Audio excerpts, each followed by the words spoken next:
Praise the lord. దేవుని నామానికి మహిమ కలుగును గాక. మన రక్షకుడు ప్రభువైన యేసుక్రీస్తు నామములో మీ అందరికీ నా ప్రత్యేకమైన వందనాలు. అందరూ ఎలా ఉన్నారు? బాగున్నారా? దేవుని యొక్క మహాకృపను బట్టి నేను, నా కుటుంబం, పరిచర్య, మా సంఘం అందరం కూడా చాలా బాగున్నాం. నేటి ధ్యానాంశము ఆదికాండము 12వ అధ్యాయము 3వ వచనము. నిన్ను ఆశీర్వదించు వారిని ఆశీర్వదించెదను. చూడండి, చక్కటి మాటను ఈ భాగంలో మనం చూస్తున్నాము. దేవుడు మాట్లాడుతున్నాడు, నిన్ను ఆశీర్వదించు వారిని నేను ఆశీర్వదిస్తాను.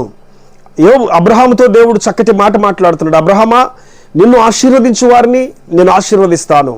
నిన్ను ఎవరైతే దీవిస్తారో వారిని నేను దీవిస్తాను. నిజమేనండి, మన దేవుడు ఎవరంటే తను నమ్ముకున్నటువంటి బిడ్డలమైనటువంటి మనల్ని ఎవరైతే ఆశీర్వదిస్తారో వారిని ఆశీర్వదించేటువంటి వాడి పిల్లారా. ఎందుకంటే ఆయన బిడ్డలమైన మనము క్షేమంగా ఉండాలని ఆయన కోరుకుంటాడు.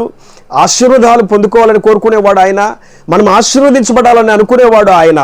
మనము దీవించబడాలని, వర్ధిల్లబడాలని, ఉన్నతమైన స్థితిలోనికి రావాలని కోరుకునే వాళ్ళు ఈ లోకంలో ఎవరైనా ఉన్నారా? ఒక దేవుడు తప్ప, లేదా మన తల్లిదండ్రులు తప్ప మనము మంచి స్థితిలోనికి రావాలని కోరుకునే వాళ్ళు ఈ లోకంలో ఎవరు కూడా లేరు పిల్లారా. అయితే ఆ జీవము కలిగిన దేవుడు ఈరోజు మనతో మాట్లాడుతున్నాడు.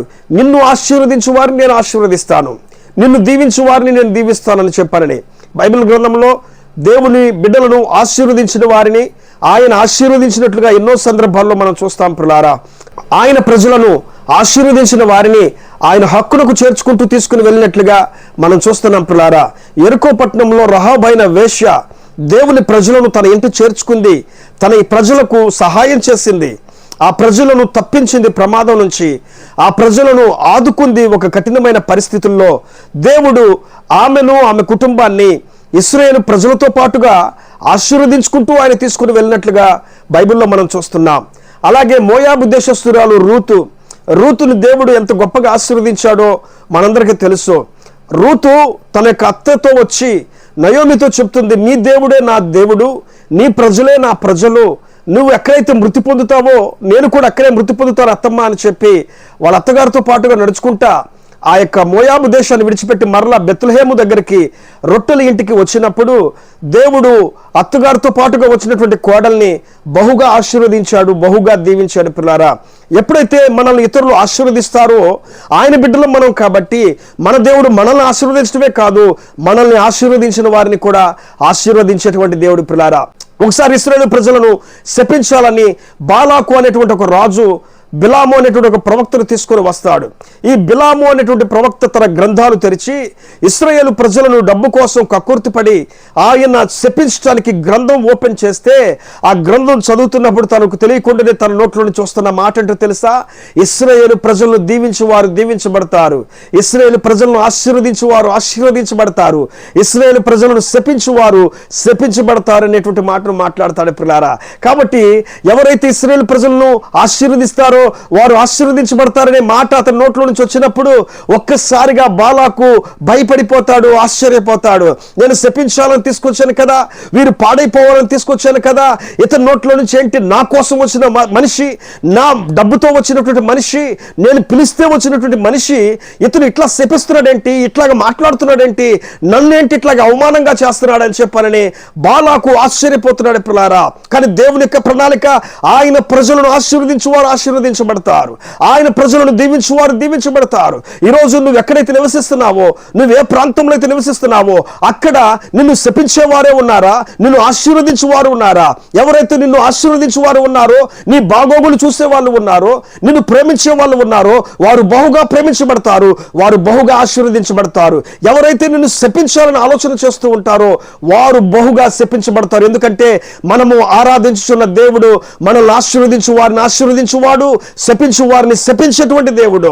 ఆయన మనపక్షంగా ఉన్నవాడు, ఆయన మనపక్షముగా కార్యములు చేయవాడు, ఆయన మనపక్షముగా యుద్ధము చేయవాడు. కాబట్టి దేవుడు మనతో ఉండగా ఎవరో తిడుతున్నారని భయపడాల్సిన అవసరంలా, ఎవరో అవమానకరంగా బాధపడుతున్నారని మనం బాధపడాల్సిన అవసరంలా, ఎవరో ఇష్టం వచ్చినట్టుగా మాట్లాడుతున్నారని, వేరే చెడు మాటలతో బాధ పెడుతున్నారని, చెడు సహవాసాలతో బాధ పెడుతున్నారని, వివిధ రకాల వ్యర్థమైనటువంటి మాటలతో మనల్ని ఇబ్బంది పెడుతున్నారని కృంగిపోవాల్సిన అవసరంలా. ఎందుకంటే మన దేవుడు మన పక్షముగా ఉన్నాడు. ఆయన వేద్యమాడేవాడు, ఆయన యుద్ధం చేసేవాడు. ఆయన మనతో ఉండగా మనల్ని దీవించే వారిని ఇంకా దీవించుకుంటూ వెళ్తాడు. మన పక్షంగా ఉండి ఎవరైతే మనల్ని వ్యతిరేకించేవారు ఉన్నారో వారి యొక్క అంతును చూసేవాడు ఆయన. కాబట్టి నువ్వు భయపడాల్సిన అవసరంలా, వారితో పోట్లాడాల్సిన అవసరం లేదు, వారిని గురించి నువ్వు వేదన చెందాల్సిన అవసరంలా. సమస్తమును దేవునికి అప్పగించండి, దేవుడు చూసుకుంటాడు. నిన్ను ఆశీర్వదించు వారిని దేవుడు ఆశీర్వదించును గాక, నీ కుటుంబాన్ని ఆశీర్వదించు వారిని దేవుడు వారిని ఆశీర్వదించును గాక, నీ బిడ్డలను ఆశీర్వదించు వారిని వారి బిడ్డలను దేవుడు ఆశీర్వదించును గాక. ఆమేన్. ప్రేమ కలిగిన తండ్రి, గొప్ప దేవుడు యేసయ్యా, ఈ వాగ్దానం ఎంతమంది అయితే చదివి విని ఉన్నారో వారి జీవితాల్లో అయా మమ్మల్ని ఆశీర్వదించు వారిని ఆశీర్వదిస్తానన్నావు. ఎంతమంది మాకు అయా ఆశీర్వాదకరంగా ఉన్నారో, దీవెనకరంగా ఉన్నారో, మా సంఘానికి, మా కుటుంబాలకి, మా ప్రాంతానికి, మా ప్రజలకు ఎంతమంది మమ్మల్ని ఆశీర్వదిస్తున్నారో, ఆశీర్వాదకరంగా ఉన్నారో వారిని అందరినీ కూడా నేను మీరు ఆశీర్వదించండి ప్రభువా. యేసయ్యా, ఇదిగో నా తండ్రి రహాబైన వేశ్య అలాగే రూతు గురించి కూడా మాతో చెప్పావు. నీ ప్రజలకు సహకరించారు, నీ ప్రజలతో వచ్చారు, వారిని నువ్వు ఆశీర్వదించుకుంటూ తీసుకుని వెళ్ళిన దేవుడు ప్రభువా. ఎంతో మంది బిడ్డలు దేవుని ప్రజలైనటువంటి నీ బిడ్డలకి సహాయం చేశారయ్యా, వారిని మీరు ఆశీర్వదించిన దేవుడు నాయన. అలాగే మా చుట్టుప్రక్కల మమ్మల్ని ప్రేమించు వారిని, సన్మానించు వారిని, నీ వాక్యాన్ని ప్రేమించు వారిని, నీ సన్నిధిని సన్మానించు వారిని ఆశీర్వదించండి, దీవించండి, వర్ధిల్ల చేయండి. నీ చిత్తమైతే మరలా రేపిలాగే మేము కలుసుకొని నీ మాటలు ప్రకటించే గొప్ప భాగ్యమును మాకు దయచేయమని యేసు నామములో ప్రార్థించి అడిగి వేడుకుంటున్నాం పరమ తండ్రి. ఆమేన్, ఆమేన్. ఈ వాక్యం మీకు ఆశీర్వాదకరంగా ఉంటే, మిమ్మల్ని బలపరిస్తే ఈ ఛానల్ని మీరు సబ్స్క్రైబ్ చేయండి. అలాగే ఈ వాక్యాన్ని ఇతరులకు షేర్ చేయండి.